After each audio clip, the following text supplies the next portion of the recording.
1, 2, 3, 4.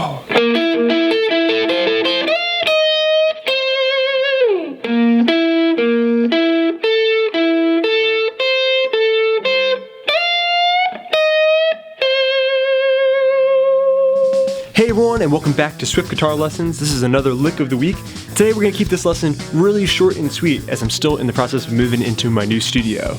Today we're working on a very kind of eccentric sounding lick that's mixing together a couple of different scales and positions. The first I'll show you is the pentatonic scale in the key of C. So that means we're going to be here on the 8th fret, which is the C note or the root of the scale. We'll go 8th fret to 11th fret on the E string. Then on the A string, we're going to go 8, 10. Same thing on the D string, 8, 10. 8, 10 on the G. Then we're back to 8, 11 on the B and high E string. That's your pentatonic scale in the key of C, perfect for your rock and blues soloing.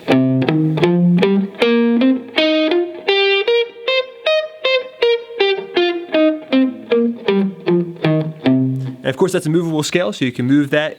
Just if you want to change keys, just move it to a different fret. So remember, 8th fret, key of C. Okay, now that you have the main position for the pentatonic scale in the key of C, we're going to learn the upper extension. Alright, this is when you're climbing up the pentatonic scale, and maybe you stop right there on the G string, on that inside note, which is the 10th fret G string. From here you can go up a whole step, usually though with the middle finger. And this is where you're going to set up a little box that we call the upper extension. The G string, 12th fret, the 11th fret B string, to the 13th fret, to the 11th fret high E string, and then the 13th fret high E string as well. Tons of great licks are made from this one little position. Alright, so far we have the pentatonic scale main position.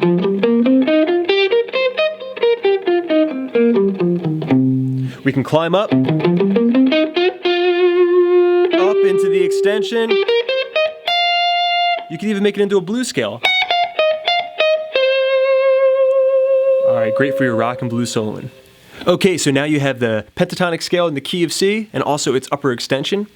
To get a little bit more emotion out of our licks, we're going to have to add in some notes from more complete scales. It's important to remember that pentatonic means 5, so it's a reduced or simplified minor scale or major scale. So what we're going to do now is add in notes from the pentatonic scale, mix them together with notes from the major scale. So major scale key of C will look like this.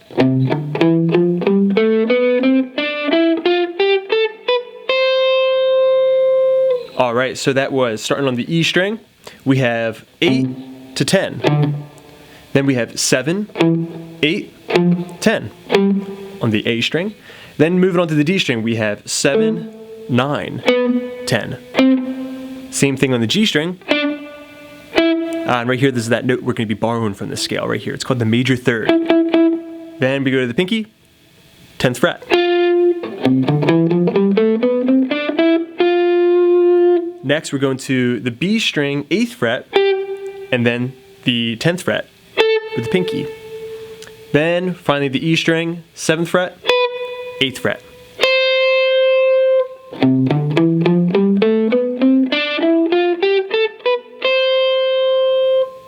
Alright, so with those three different scales and positions, we have a great lick. It's going to sound like this real slow now.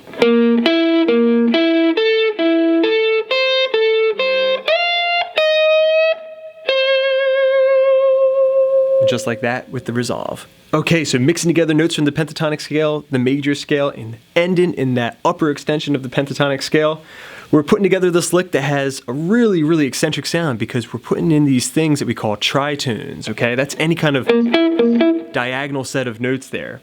So we're going to go the 8th fret of the D string, then the 9th fret of the G string. And we're going to go back and forth between those two notes twice. Then we're going to get up into this note here, which is also from our major scale, and it's going to be the 10th fret of the B string.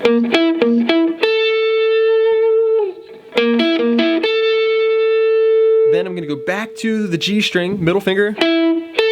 So we have. Alright, so bouncing back between those tritones. Then we're going to go to the high E string, 8th fret. And going back and forth, dancing between 8th fret, E string, and 10th fret, B string. So far we have.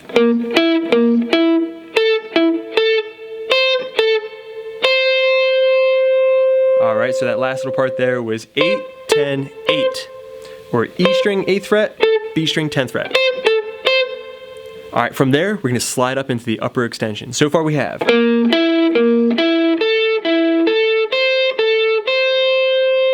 Up next, I'm going to slide way up to the 13th fret, high E string. And I'm kind of sliding from the 10th fret, high E string. Alright, then I went to the 11th fret, high E string. Before resolving with a heavy vibrato on the 13th fret of the B string. You put all that together, real slow now.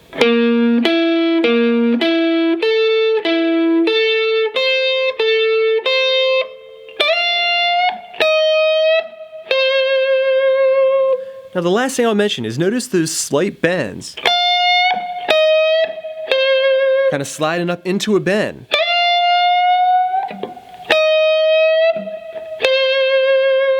Now, many of you might be bending your strings and noticing that when you bend it,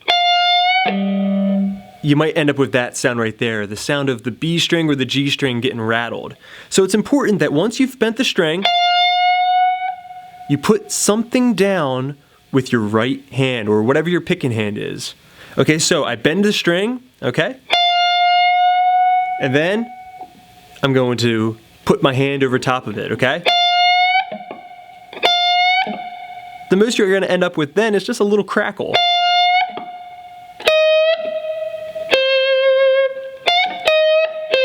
And if I'm careful about coming up and also quick about coming off the strings, I'm going to limit the amount of crackle and just residual noise and string talk that I have. Okay, so let's go over that lick one more time.